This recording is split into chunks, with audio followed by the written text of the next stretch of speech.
When the First Tiberium War broke out, the Brotherhood of Nod went up against the United Nations-backed Global Defense Initiative. Due to GDI's might and funding, the Brotherhood knew that waging a conventional war against the organization would lead to certain defeat.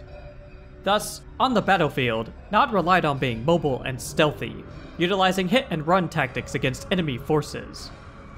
To that end, the Brotherhood had two light vehicles that became a mainstay in their arsenal: bikes and buggies. Yes, sir. Waiting for it. Yes, acknowledge. Yes, sir. No. Yes.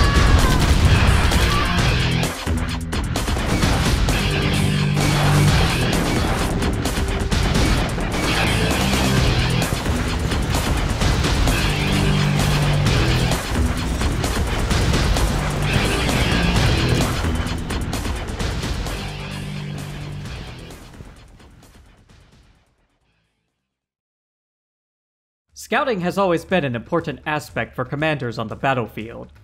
Knowing where your enemy is and what they're doing can be the difference between victory and defeat. For Nod commanders, the recon bike was their primary scout vehicle, able to move swiftly across the battlefield and armed to take out targets of opportunity.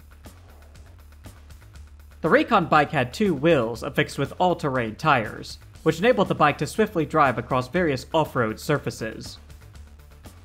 At the front of the bike is a single headlight to increase the driver's field of vision when driving at night, or in other low-light conditions. At the front of the vehicle are 4 machine guns, 2 on each side. These would be used to take out enemy infantry, though they don't have any in-game function. A long windshield, which I assume is bulletproof, protects both the driver, dashboard, and handlebars from wind, dirt, debris, and light arms fire. The driver sits in a seat that supports his entire back. While this remastered image shows pedals for the driver to place his feet on, the original rendered image of the recon bike shows the driver's feet placed forward, completely inside the vehicle. Last, but certainly not least, were the 2 rocket launchers located at the back of the bike. Each launcher holds 2 Dragon tow rockets, which were effective at taking out light and medium armored vehicles. The rockets were also capable of targeting aircraft, making the recon bike a cheap mobile anti-air unit. While the recon bike's primary role was as a scout vehicle, it was flexible enough to perform other tasks for Nod commanders. A pack of these bikes could be used to hunt down enemy harvesters. Their speed and firepower enabled them to move in, take out a GDI harvester, and exfiltrate the area. Multiple bikes working together could take out a single medium or heavy tank, or raid a GDI base, causing significant damage. The bikes were maneuverable enough to dodge missiles, rockets, and tank shells. What the recon bike had in speed and firepower, it lacked in armor. A single bike could easily be destroyed by a tank or rocket soldier. Even a squad of riflemen could take one out fairly quickly. However, destroyed bikes were easy to replace, as they were inexpensive to produce and could be fielded quickly. There was a cheaper option for Nod commanders who either couldn't afford recon bikes or needed to deal with an excessive amount of enemy infantry. That option was the Nod buggy. The Nod buggy was basically a modified desert patrol vehicle. Just like the recon bike, the buggy had great high speed and off-road mobility, with 4 wheels affixed with all-terrain tires. 4 headlights were located at the front of the vehicle, while the engine was located at the back, below the gunner's seat. The buggy had a crew of 3, a driver, passenger, and gunner. The buggy's main weapon was an M60 machine gun mounted on the roof of the vehicle, above the gunner's seat. The gunner operates the M60 via a controller and can rotate the gun 360 degrees, allowing him to engage hostile infantry in all directions. While less expensive than the recon bike, the buggy had better armor, though it could still be easily destroyed by tanks or other anti-tank weapons. It was excellent at taking out enemy infantry with its machine gun, which could also do a decent amount of damage to light vehicles like GDI's Humvees. Nod buggies were often used to support recon bikes during raids behind enemy lines. The recon bikes would use their rockets to destroy any vehicles or infrastructure, while the buggies would eliminate infantry. As the First Tiberium War progressed, modifications were made to both the recon bike and buggy. The most noticeable upgrade to the buggy was that its entire frame would be enclosed, protecting everyone inside from outside elements. This upgrade slightly increased the overall size of the buggy. 2 tow hooks were now attached to the front of the vehicle. The M60 was replaced with what looks to be a 50 caliber heavy machine gun. The upgraded buggy fulfilled the same anti-infantry role, but packed a little more firepower and protection for its crew.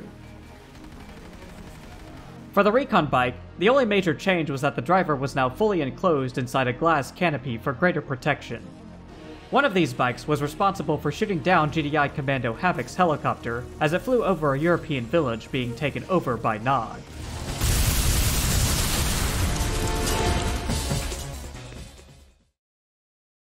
During the Second Tiberium War, new versions of the bike and buggy were used by the reinvigorated and reunited Brotherhood. The recon bike was now called the Attack Cycle. This version was quite similar to the one in Nod's arsenal at the end of the First War. However, it featured an overall smaller and sleeker design, allowing for greater maneuverability. The driver was enclosed inside a glass canopy, and instead of sitting upright in a seat, the driver sat leaning forward, almost in a prone position, with the cycle's targeting computer right in front of him. The cycle still had a single headlight at the front, with the 2 rocket launchers, armed with 2 rockets each, attached to the back sides of the vehicle. This time, however, the launcher pod sat lower and closer to the back wheel. This version also ditched the machine guns on the front sides of it. The Attack Cycle was still a reliable scout vehicle. In large numbers, it could perform raids against GDI harvesters and bases, taking out vital infrastructure, though its light armor still made it a poor choice for long-term combat engagements. Unlike its predecessor, the Attack Cycle was unable to engage enemy aircraft unless the driver of the cycle was an elite veteran, experienced enough to take such shots against aircraft. The attack buggy was practically an entirely new vehicle compared to the one used during the First Tiberium War. For one, the design of the vehicle was quite flat-looking, being set very low to the ground. It still had 4 wheels with tires designed for all-terrain driving. Similar to the cycle, the buggy had a glass enclosure for the driver, which also acted as the door to enter and exit the vehicle. Speaking of the driver, the buggy was piloted by a single soldier, with no room for a gunner and passenger. The turret was mounted on the roof of the buggy, and was armed with what looks to be a rotating, automated, quad-barreled machine gun, effective at eliminating infantry. One important factor that separated the buggy from the cycle was its ability to cross the veins of a vein-hole monster without agitating the creature into damaging the buggy. This one advantage made it a better scout compared to the cycle, which could be destroyed trying to cross a vein-hole monster's vein. GDI would emerge victorious at the end of the Second Tiberium War. In the interim years, the surviving splintered elements of the Brotherhood would continue to make modifications and upgrades to the bikes and buggies in their arsenals.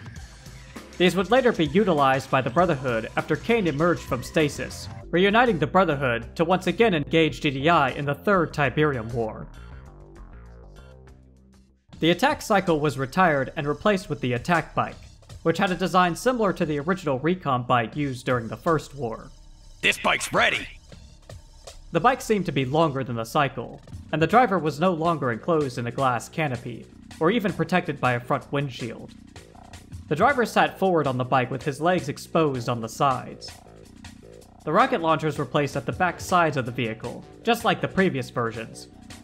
Instead of holding 2 rockets in each launcher, these pods seemed to hold 6 in each, giving the attack bike a total of 12 rockets. However, the driver would typically only fire a volley of 2 rockets at a time. These pods were even capable of rotating roughly 90 degrees horizontally and about 30 degrees vertically. This meant that the driver didn't have to orient the front of the bike to face in the direction of his intended target.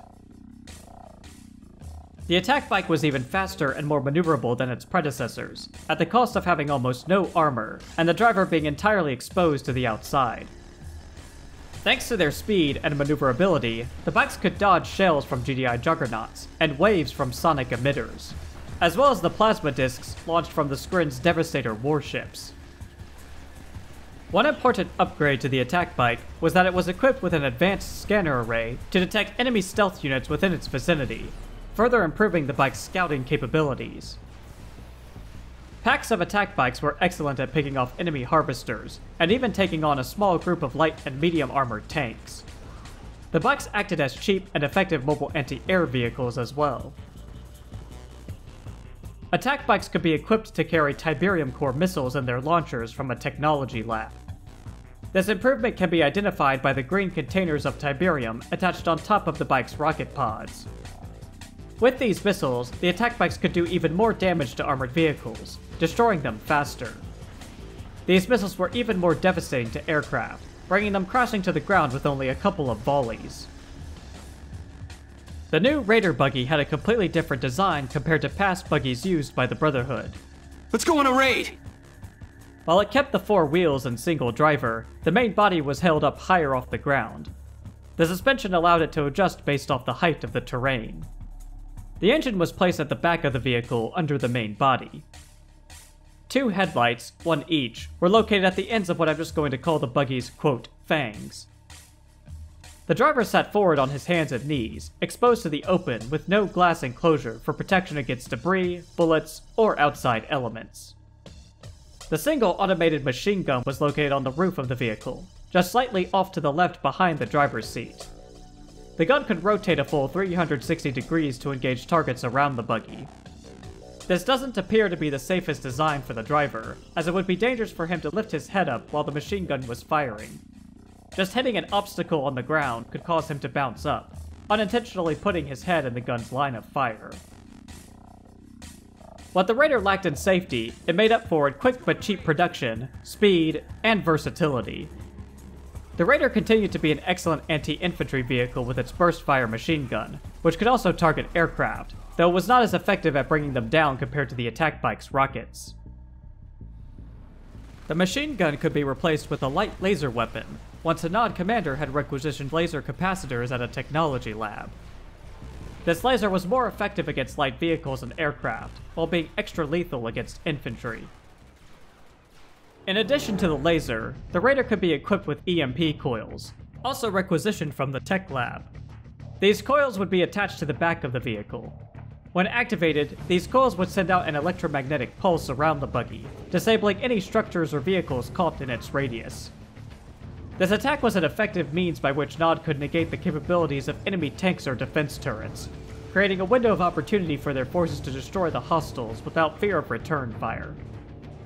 The downside to this attack was that the buggy would be disabled by its own EMP, often resulting in its destruction, either by splash damage from Nod's own forces targeting the nearby disabled vehicles, or by whatever surviving enemy units were left alive after the EMP wore off.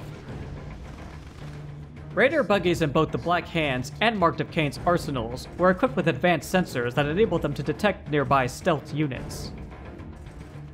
Just like the previous Tiberium Wars, a pack of attack bikes and Raider buggies could cause significant damage against an unprepared GDI base. This same tactic even found success against the alien Skrin during the Third War. While the vehicles could travel swiftly across the battlefield, they could also call for transport by way of Nod carryalls, which would pick them up and fly them over chasms or rivers. While the Brotherhood may have officially lost the Third Tiberium War against GDI, they were able to claim the ultimate prize, the Skrin Tower known as Threshold 19. Within this tower lay the secrets of the extraterrestrials and their advanced technology, secrets that could surely be exploited by the Brotherhood in any future conflicts. Conflicts that would see the organization making use of newly designed attack bikes and buggies, as they dispose of all who stand against the Brotherhood and their goal of ascension.